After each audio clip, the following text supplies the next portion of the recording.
reasonable off of the limited facts that were available to him at the time that he pulled the trigger? If the answer is yes, he is clear.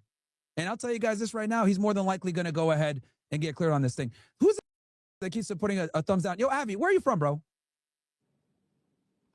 This Avi guy, where are you from? I'm from Puerto Rico. You're from Puerto Rico? Are you live in Puerto Rico, or like you have an accent? No, I live in Boston. Are you American? I'm traveling. Okay, so you're a foreigner. Yes. So shut the fuck up. Your opinion doesn't matter. I wasn't talking. I was just playing with emojis. Yeah. You're putting a thumbs down, trying to undermine what I'm saying here, as if like, and this is what annoys me with foreigners.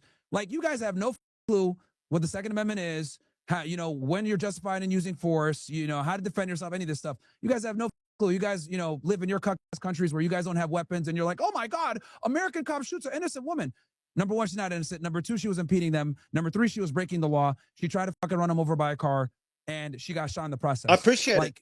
Dude, it's that simple. Myron, I actually appreciate your perspective. Like, I'm not, like, don't get me wrong, I disagree with it, but I appreciate it, and I understand where you're coming from. Like, don't get me wrong, there's no attacks. I mean, if you disagree with facts, bro, then I don't know what to tell you. Like, this is a clean shoot all day. Like, well, listening to an ex-FBI agent. He's not going to get indicted. He's not going to get charged. And if he does get indicted, he's going to get thrown. He's not going to get found guilty. It's a clean shoot all day. Well, I also heard the analysis of an ex-FBI agent, Stu Kaplan. He's actually, this guy himself has a lot of credentials, and he's got a very fair point. He's got a point. Just hear me out one sec, because you've obviously said a lot of things, and it sounds like it's a lot of your opinion.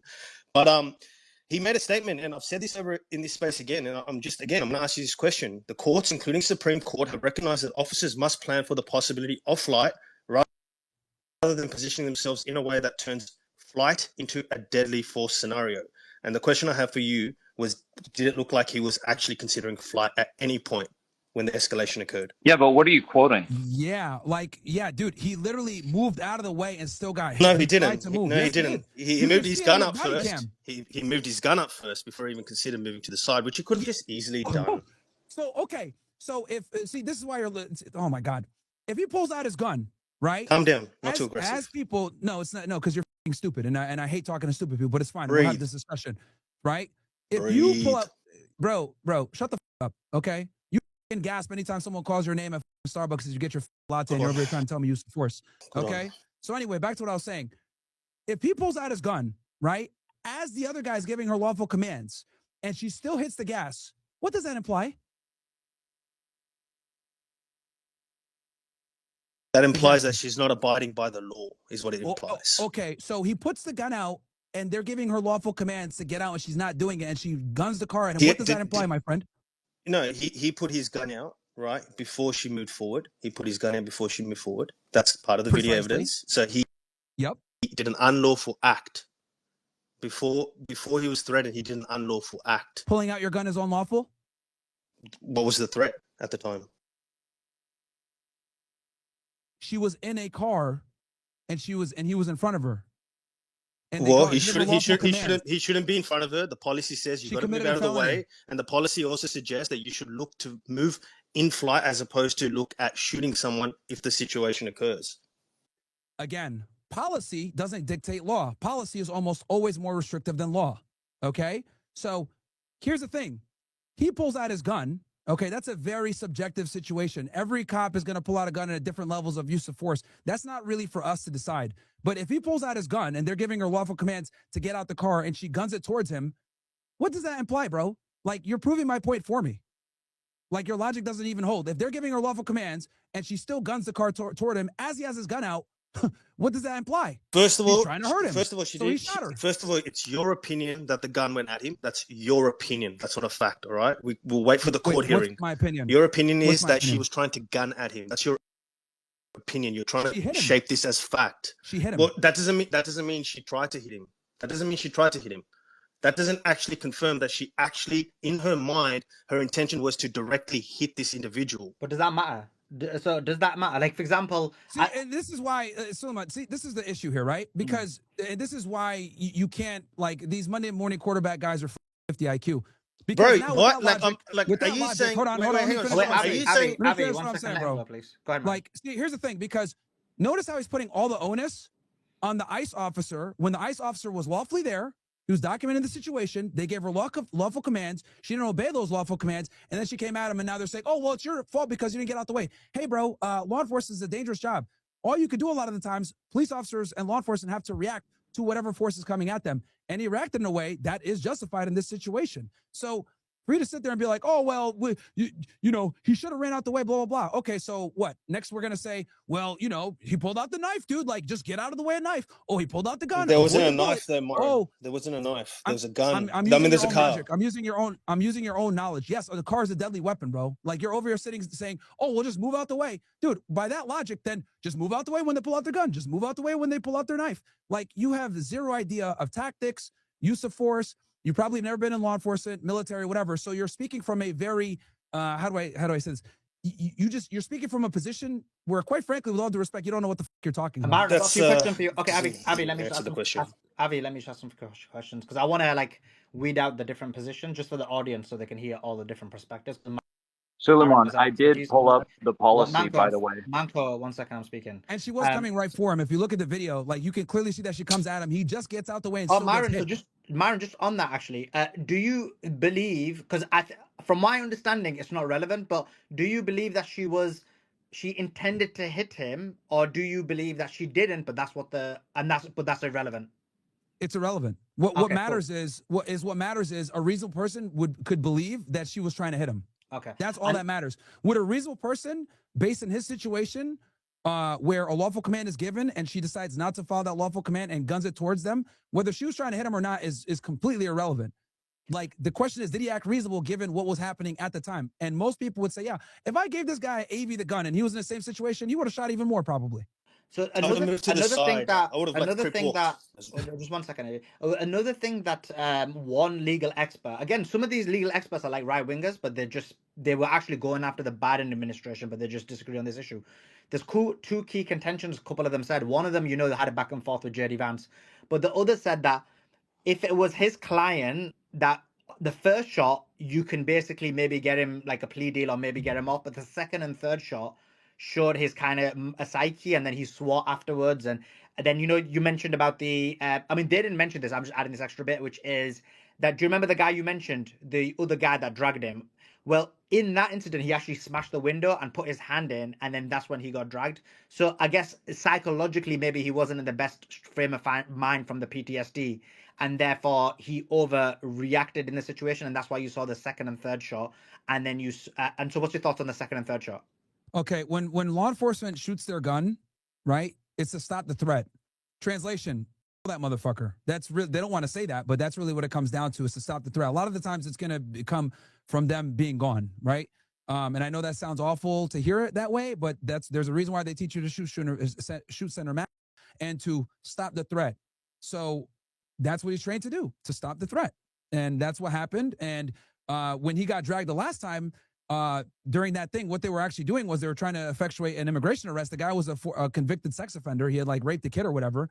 And what ended up happening was he never got a detainer put on him because Minnesota is blue and woke, and they didn't turn him over to ICE. So they tracked him down. They found him. They had him on surveillance. And when they tried to pull him out the car, he wouldn't get out the car. That's why he had to use a window breaker to smash the window in to try to grab him. And that's when the guy took off. And then, this is, you know, did you see the back and forth this lawyer had with, what's his name, JD Vance, which kind of destroyed him in the back and forth? I didn't see the. This is her claim, but I want to hear from you because this is your area of expertise. Obviously, JD Vance is going to get smashed in this, but this is what her initial tweet said, and they had a bit of a back and forth. She said, ICE officers, and you'll know better about this, so if you can explain or illuminate. She said, ICE officers have no authority to search a U.S. citizen or arrest her unless there's a probable cause to believe. Do you disagree with that? So, okay, number one. If you're impeding federal agents from doing their job, whether you're a U.S. citizen or not, you're absolutely subject to being arrested and confronted. Cool. And that's by ICE, right? Yeah. Okay. Like, if you're impeding, like, that's nonsensical. And like, to even, like, yeah. ICE officers, if you're a U.S. citizen and you're impeding ICE officers from doing their job, a lot of the times they warn you first. As a matter of fact, they were warning her. That's why he was recording in the first place, documenting everything, right? And she still didn't want to comply. And that's what ended up happening. But yeah, if you impede ICE officers, dude, I've arrested people for impeding before when I was on a job. If you impede them, they can absolutely arrest you. Yeah, when I was an AFSI agent. Yes, when I was an AFSI agent, I arrested 2 guys for impeding Border Patrol agents at a checkpoint. They didn't want to answer questions at a checkpoint, and they just grabbed them and took them out the car, and I arrested them for impeding. The threshold isn't that much. Okay, and then this is the other claim she mentioned. She said the video shows that she could remember from his angle, he could see this. It says the video shows her steering wheel is clearly turned to the right with a clear attempt to leave without hitting anyone and steer clear of the officer standing in front of the vehicle. Remember, he's recording, he has the camera in one hand and then he's watching and then he pulls the gun out afterwards on the other. The officer had time to step aside. He didn't have to shoot her. Even a real police officer would not have had the right to shoot her for trying to flee. This is well established in case law. And then she goes on. I'll read the other bit, but I don't want to give compound you with so much information. So what's your thoughts on that? She's an idiot. I mean, look, this woman is incredible because the fact that she even tried to infer that ICE can't act against U.S. citizens, it proves that she's low IQ. When it comes to a car coming at you, this is what I mean when I say 20/20 hindsight doesn't matter. Like a reasonable person, right? When you're in a use of force situation where it's life or death, you literally have seconds to make a split-second decision. Is he going to sit there and be like, oh, she turned the wheel all the way to the right, so if I go ahead and pull out my protractor, this angle right here, she's not going to hit me if I just move 2 degrees to the right? No. Like lawful commands are given, gun is out, she's still gunning the car towards you. A reasonable person would believe, damn, I might get hit by this. Am I going to take the chance? Right? Like if someone has a knife, right, and they're 10 feet away from you, 20 feet away from you, like, are you going to shoot as they get closer to you because now danger is more imminent? No, you're going to shoot them before they even come close. And that's the reality. That's what it is. Like they don't have to sit there and wait and see what they're going to do. They can preemptively act if they feel like their life is in danger. And that's what matters here. It's not going to go off of what this lawyer thinks in 20/20 hindsight with a Monday morning quarterback perspective. It's going to matter what was known to the officer at the time the use of force was done.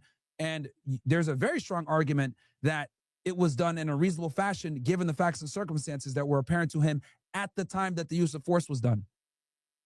And then just because I'll give you another example. So whole steering wheel thing, right? Let me give you another example why this falls on its face. Let's say a bank robbery is in progress, right? And I show up to the scene as a cop. Some dude has his hand in his sweater, right? And he pulls out what I think at the time is a gun, but it ends up being a Nerf gun or a BB gun, right? And I shoot and I kill him. Well, here's the thing. They're not going to come back and be like, see, it was a BB gun. This guy needs to go to jail for. No, they're going to say, okay, a reasonable person would believe that was a real gun and he shot and killed him. This is a clean shoot, because what would a reasonable person do given that being put in that perspective? So that's why it's so important to understand that 20/20 hindsight never matters when it comes to use of force situations, because you can only go off of what you knew at the time. I think that's where the point of disagreement is, that would a reasonable person with a car that's stationary believe that car's going to kill them or even injure them badly? And I think that's where the point of disagreement is, that would it or not. Like, we've all been in situations, I mean, cars are everywhere. We've all been in situations where cars have almost hit us or whatever it may be. And so I guess that's where the question mark's going to become, that is that a reasonable thought to have in that situation? If the car was in full speed, I think then it's just unequivocal. But I think because the car was kind of stationary and then moves towards him, I think that's where the kind of bit more gray area. Yeah, but keep in mind that it doesn't have to be. It could be death or serious bodily injury. Serious bodily injury could be breaking bones. Which, but do you think that would happen, Myron, from pressure? 5 miles an hour? I think it was a little bit faster than that. The way the force, I mean, when it hit him, you could hear it on the video, like it knocks the wind out of him. No, like that was a big vehicle, man. No, he shot twice after that. So do you remember? But I'm saying when it hit him, you can see that, number one, he's surprised. Yeah. Right. And then number two, you could see that it hit him pretty hard. Cool. So like it's easy for us to sit here in the X space and be like, oh yeah, bro, it was only coming 5 miles per hour, blah blah. Bro, I don't think anybody in here seeing a car come at him would take a chance to be like, you know what, it's not that bad. Let me just try to get out the way and not shoot. No, man, like it's very easy to Monday morning quarterback and then say, oh, I would have done this, I would have done that. You know, most of these people that are being critical have never held a gun before, never shot a gun before, never been in a life or death situation where they're making a split-second decision on a very serious incident that could literally lead to death or serious bodily injury. So I think based on all the facts and circumstances, being in a hostile environment, being dragged before, this woman getting lawful commands and not listening, him pulling out his gun and her still driving towards him, all of this adds credence to him pulling the trigger and shooting her. It makes his case stronger, actually. Just on that, 1 second, bro. Can you stop, Ivy, please? Just on that, in terms of that one, I'm interested in. In terms of, do you remember when he got dragged? That one, you said that would be in his favor, but in terms of his favor, maybe, but like, should someone like that be on the force so quickly?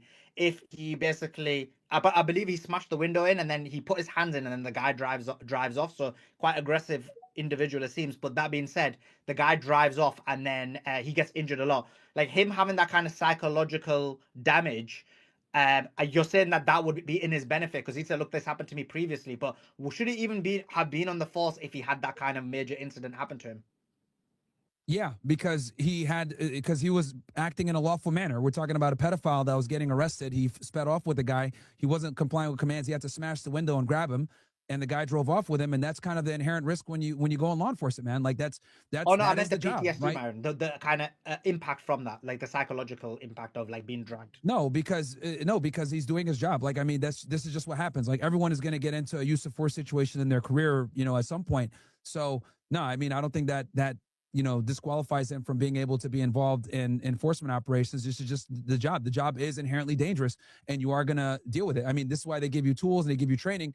But at the end of the day, this is the job and you are going to deal with crazy people that don't comply with lawful commands. And in this case, this guy was a pedophile and he didn't want to get out the car and he did what he had to do.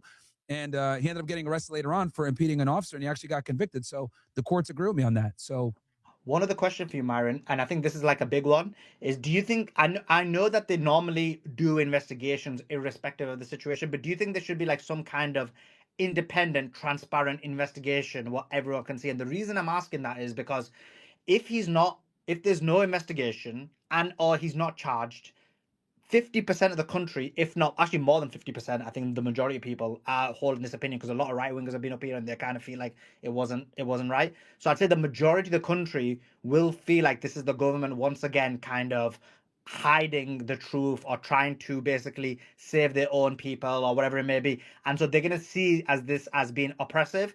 And so for the good of the country, do you think it would be a good idea that this kind of happened, or do you think like, so what, who cares? Well, here's the thing. The state police are probably going to conduct an investigation. OPR is absolutely going to do an investigation, which is like the internal affairs for ICE. But he's going to get cleared, man.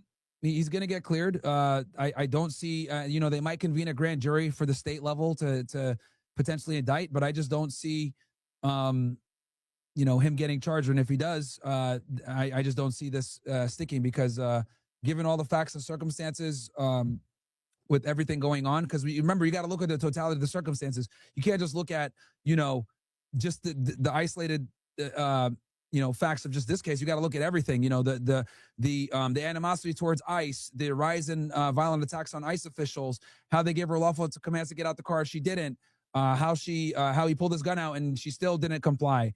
How she drove towards him despite the fact that she might have turned the wheel all the way to the right. Like, him being dragged before.